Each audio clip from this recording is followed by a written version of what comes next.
Hello everyone and welcome back to my channel dito sa Seryosong Usapan with Kuya Jun. Nandito ko ulit tayo upang pagpatuloy natin dun sa nauna nating vlog na ang ating topic ay ang buhay sa Amerika. Tulad ng huli natin na pag-usapan ay tungkol sa paano ba ako nagkapapel sa kabila ng aking pagiging TNT. Pero bago ang lahat, nais ko munang muling banggitin na ang aking pagbabahagi ng aking karanasan dito sa Amerika ay hindi upang ipagmalaki or ipagyabang. Ang pakay ho natin ay para mabigyan ng idea yung mga ibang kababayan din natin na nagbabalak makipagsapalaran din dito sa Amerika upang sa ganun alam nila yung pwede nilang iwasan or dapat nilang iwasan o di kaya ay alam nila yung dapat nilang paghandaan. At naway makatulong.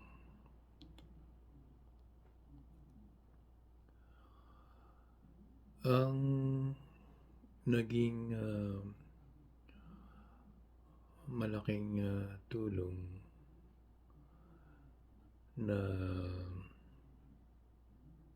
nakatulong sa akin para ako ay magkapapel ay dahil dun sa nilagdaang amnesty ni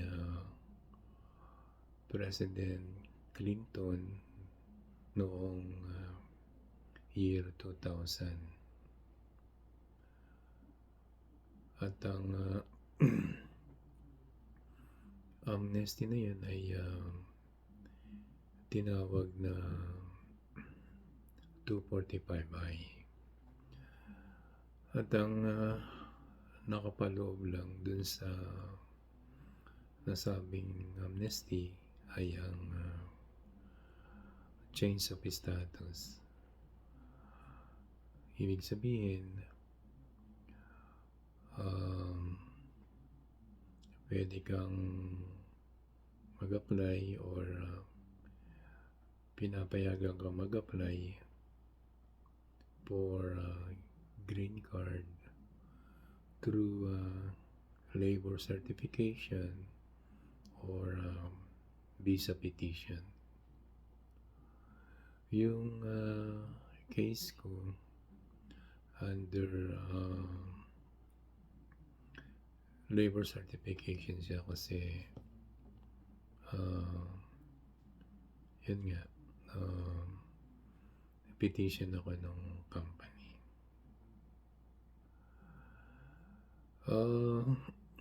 Naging mahaba pa rin yung naging proseso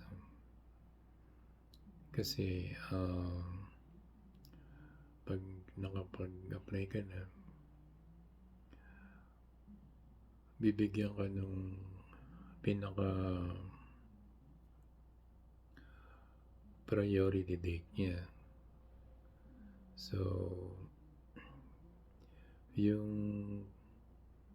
priority date na yun, kailangan hintayin mo siya na maging current. Parang ibig sabihin, doon pa lang mag-uumpisang i-proseso yung papers mo. Kasi ang ano doon, kaya ka binigyan ng priority date kasi nung araw na pag-apply mo, hindi naman ganun na kaagad approvean kasi marami nang nauna sa iyo, kumbaga. Yun yung tinatawag na volume na yung nauna sa iyo. So, kaya binibigyan niya ng priority date. Ayun, inaabot pa rin ng ilang taon, antayin mo. At ang ano pa nun, habang hinihintay mo yung priority date mo na maging current, ay hindi ka pwedeng umalis dun sa pinagtatrabahuan mo. Otherwise, mababaliwala yung petition ng company sa iyo. So, matagal din akong nag-TNT muna bago ko nalaman yung tungkol sa amnesty. At bilang TNT dito sa Amerika na wala ka man lang kamag-anak, ay sadyang napakahirap nung aking pinagdaanan. Kasi wala kang malalapitan na hihingian mo ng tulong, kumbaga. So, kailangan mong magtiis, magtiyaga, at samahan mo ng dasal. At yun, hindi mo kailangan mamili ng trabaho.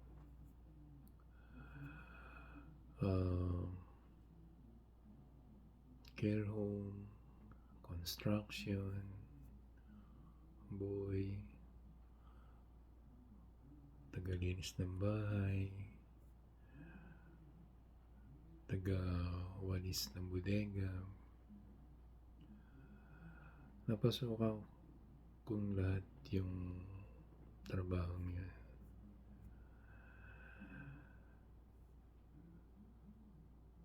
Hindi mo talaga kailangan mamili ng trabaho.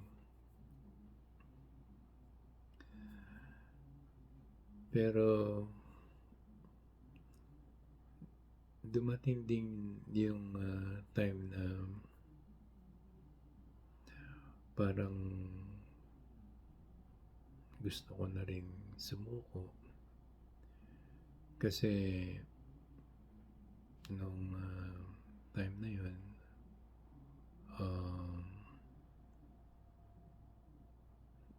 may sakit ako, pero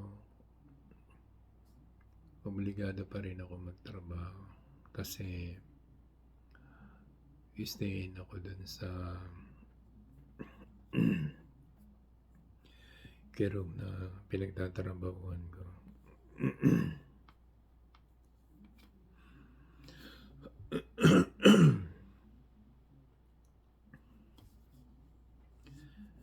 At ang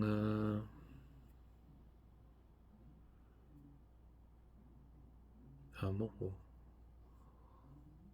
nung panahon na yun ay mag-asawang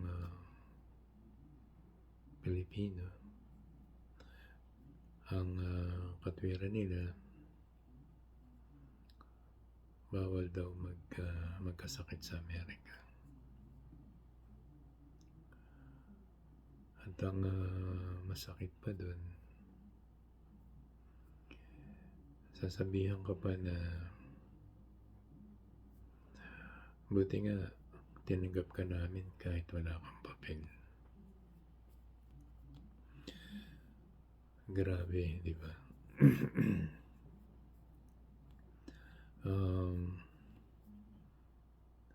Ang hirap lunukin, kumbaga.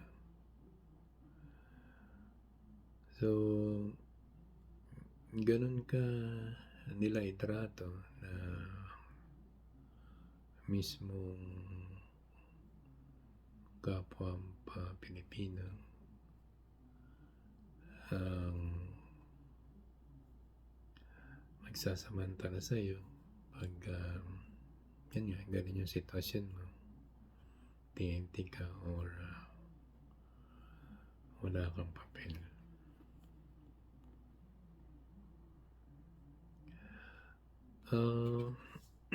Ganun din yun sa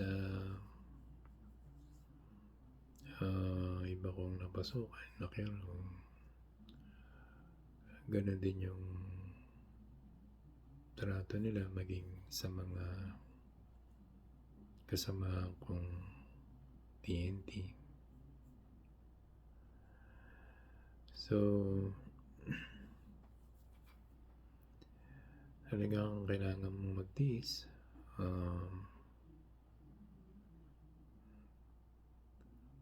Magtiyaga. At doon naman sa ibang Pilipino dito na makakahalubilo mo na matagal na dito, na may papel, lalo na yung mga citizen na iba yung trato sa'yo or iba yung pakisama nila sa'yo. Dahil kumbaga parang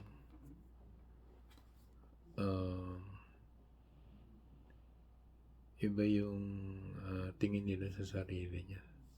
Kumbaga hindi ka nila ka-level kasi nga wala kang papel, kumbaga. Kaya yun,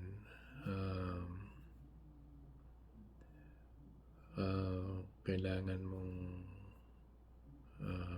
makisama, habaan mo yung iyong pasensya kasi madalas ikaw yung tampulan ng kantsawan o katatawanan kasi sasabihin nila sa'yo, mag-asawa ka na lang ng citizen, yung lola ko pwede pa yun, yung mga ganun ba. Tapos meron naman dyan magsasabi, hintayin mo at magpapatayo ako ng aking kumpanya at kukunin kita. Yung mga ganun mga pilosopong ano ba. Yan. talagang ikaw yung mag-a-adjust na makikisama, makipagkaibigan.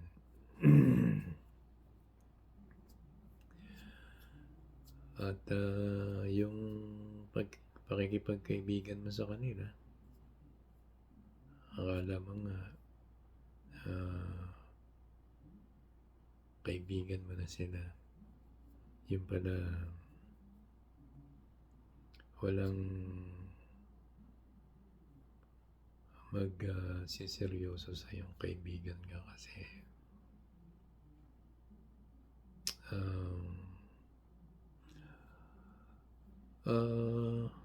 based dun sa sa karanasan ko nga, dun sa mga nakahalubilo ko, dun sa mga anak ko, kaibigan ko,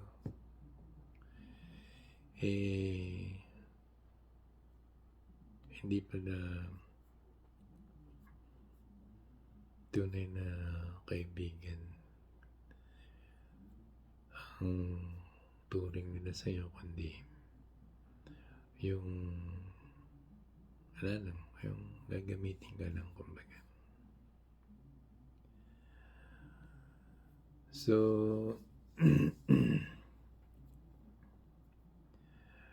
yan, mahirap kasi iba yung tingin nila sa sarili nila, kumbaga.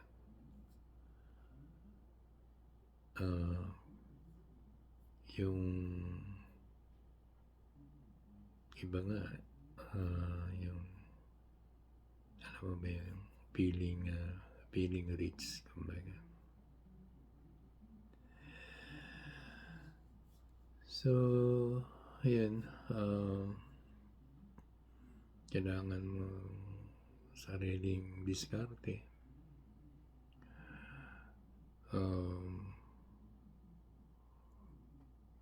sariling pagsusumikap.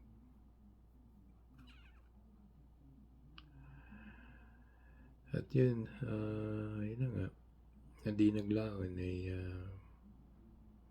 nalaman ko yung tungkol sa amnesty. At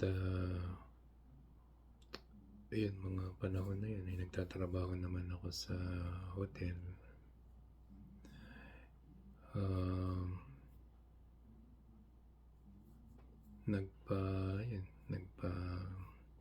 Nagpa-petition ako dun sa employer ko. At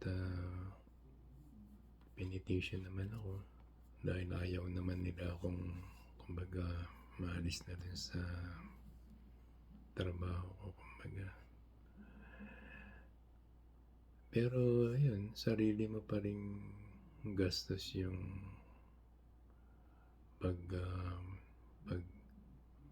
abogado mo para ilakad yung papers mo. Kaya halos wala rin akong maipadala sa Pilipinas noong panahon na yun. Kaya nandyan na yung aawayin ka nung ina ng mga anak mo,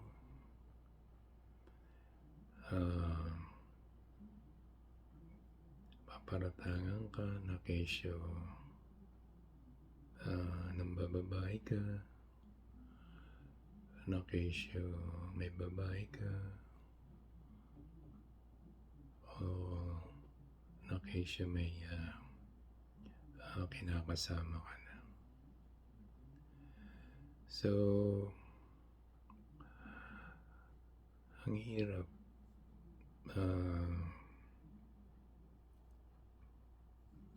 Hindi nila alam na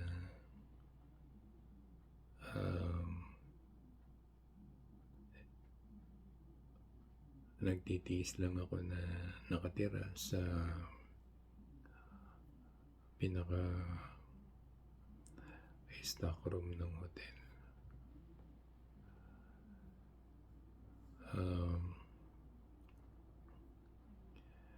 Kailangan mo talagang magtiis o magtipid para may padala ka sa Pinas. At yun na nga, pag kulang na yung may padala mo, yun na, masama ka na. Maging dun sa mga anak mo na lumaki na't lahat, nakatungtong na ng college. At pagka ganong medyo kulang yung naipadala mo, ayun, masama ka na.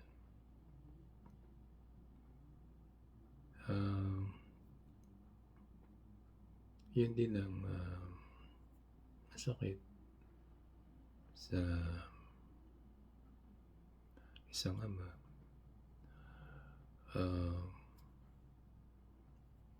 Nagtiis ka, nagpakahirap para sa mga anak. At ang inaakala mo ay sila yung magiging gagabay sa'yo sa pagtanda mo. Hindi yata ganun. Hindi na yata ganun. So, ang mahalaga siguro ay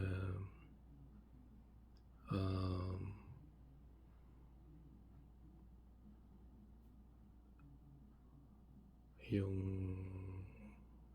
responsibilidad ng isang ama ay yun ang kailangan maibigay sa kanila. At yun, at kailangan mo pa rin magsamikap kahit matanda ka na.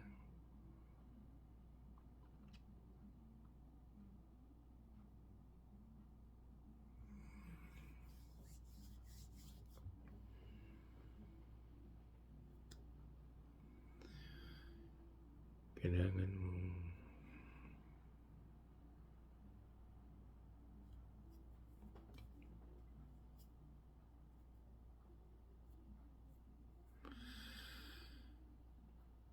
magtiis. Talagang ganun. Bahagi ng isang magulang.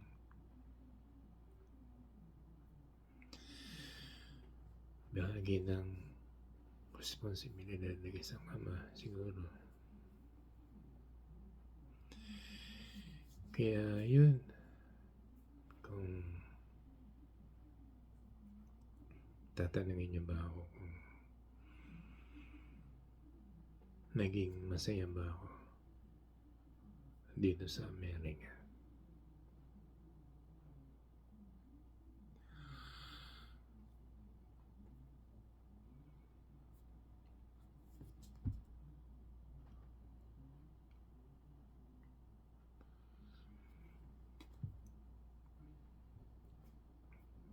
hindi.